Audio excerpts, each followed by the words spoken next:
Ako funguje krypto? Dosť ľudí si domýšľalo prekrúca veci a potom robia unáhlené závery. Preto som tu ja a robím túto sériu videí, kde vám vysvetlím všetko tak, ako to je a ako to je reálne.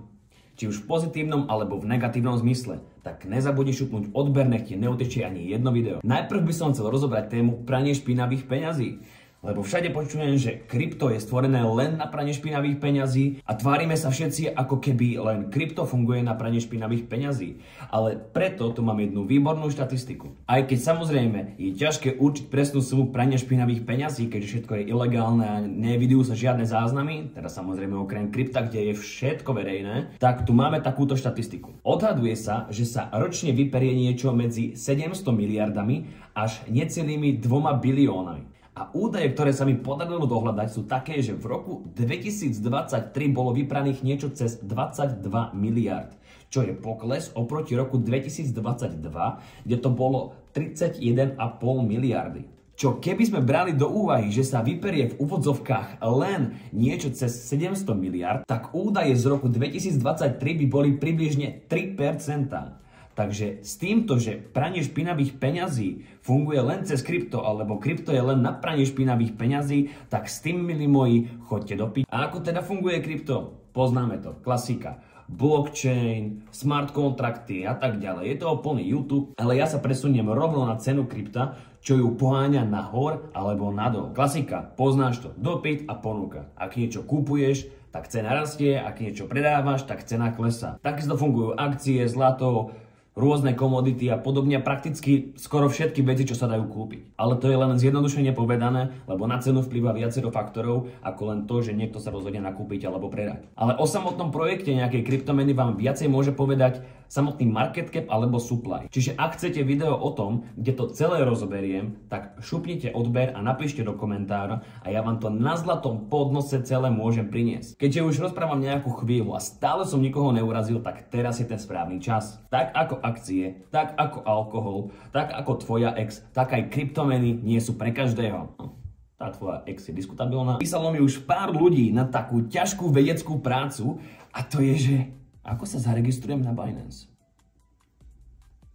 Ale vážne, keď nevieš, ako sa zaregistrovať na Binance, čo chceš robiť v krypte?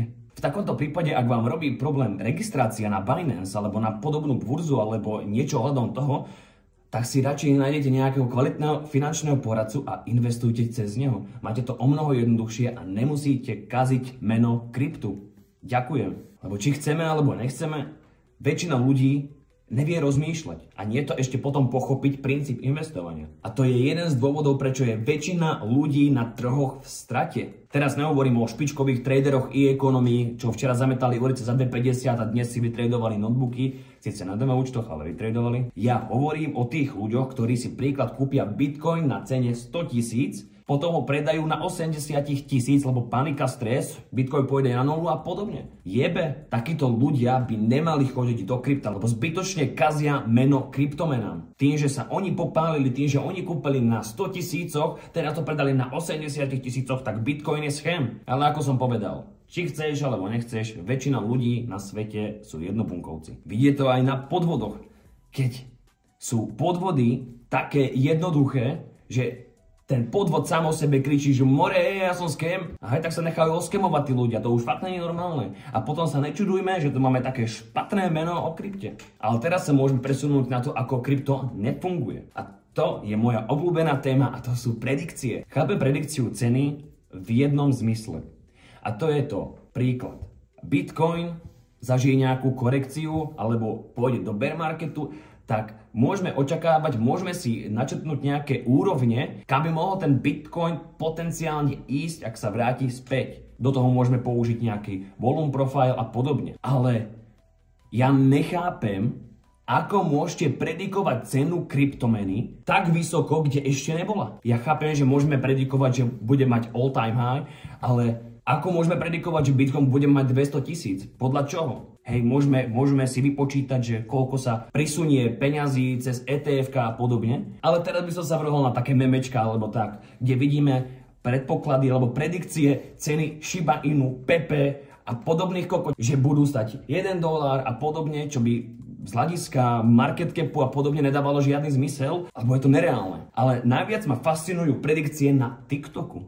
Tam sme zašli až do takého extrému, že stablecoin, ktorý kopíruje cenu dolára, hej, USDT, čiže vždy jeden USDT bude $1, tak sme sa dostali na TikToku do takého bodu, že predikovali cenu USDT na $5. A verím tomu, že aj keď teda väčšina určite ľudí sa na tom zasmiala, tak verím tomu, že niekto kupoval to USDT len kvôli tomu, že bude mať 5-násobok.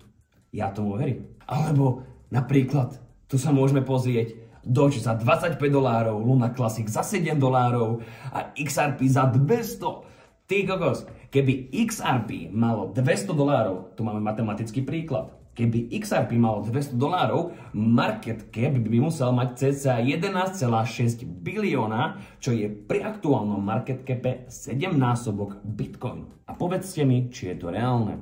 A tých $200 za XRP je ešte nízka hranica toho, čo som videl za predikcie. Videl som aj za 10 000, že bude XRP, ale verte mi, krypto nefunguje tak, alebo teda cena Bitcoinu nefunguje tak, že vám nejaký random týpek na TikToku povie predikciu, tak tam aj reálne bude. Tí ľudia si naháňajú len views a to je všetko. Čiže si to zhrňme. Čo sa týka prania špinavých peňazí, zistili sme, že je to malé percento celkového prania špinavých peňazí cez krypto. Čiže to si môžeme odškrknúť, tieto špekulácie. Ďalšia vec, nakupujeme, cena rastie, predávame, cena klesá. Ďalšia vec, aby sme si zhrnuli, väčšina ľudí sú jednobunkovci a ak si ty jeden z nich, mrzí ma to, choď radšej za finančným poradcom a dohodni si s ním program investovania. A ako zistíš, že si jednobunkovec, ako som povedal, nevieš sa zaregistrovať na Binance, aj keď to máš po česky alebo po slovensky. Keby to bolo po anglicky, ja to pochopím, že dosť ľudí nevie po anglicky aspoň nejaké základy, ale máš to po slovensky alebo po česky, aj tak sa tam nevieš zaregistrovať. Takže v tomto prípade, ak sa ti stalo, že to nevieš, tak prepáč, mrzí ma to, ale radšej sa obídi bez krypta. A posledná vec, ktorú si zhrnieme, vykašlite sa na predikcie. Predikcie nič neznamenajú, nikdy nemajú žiadnu váhu. A ak nejaký slávny youtuber, kryptoinfluencer alebo niečo vám predikuje nejakú cenu, tak tým pádom by som bol opatrný a do toho projektu by som radšej ani neinvestoval. Na trhu celkovo a tým duplom 8-násobne na kryptomenách sú manipulácie na trhu. Čiže vás môže oklamať už len skrz trh. Skrz trh vás môže oklamať viacej ľudí cez krypto ako cez obyčajné akcie. Takže buďte opatrní, ako by povedala Mojsejová, nedajte sa ojebať a my sa vidíme na budúce.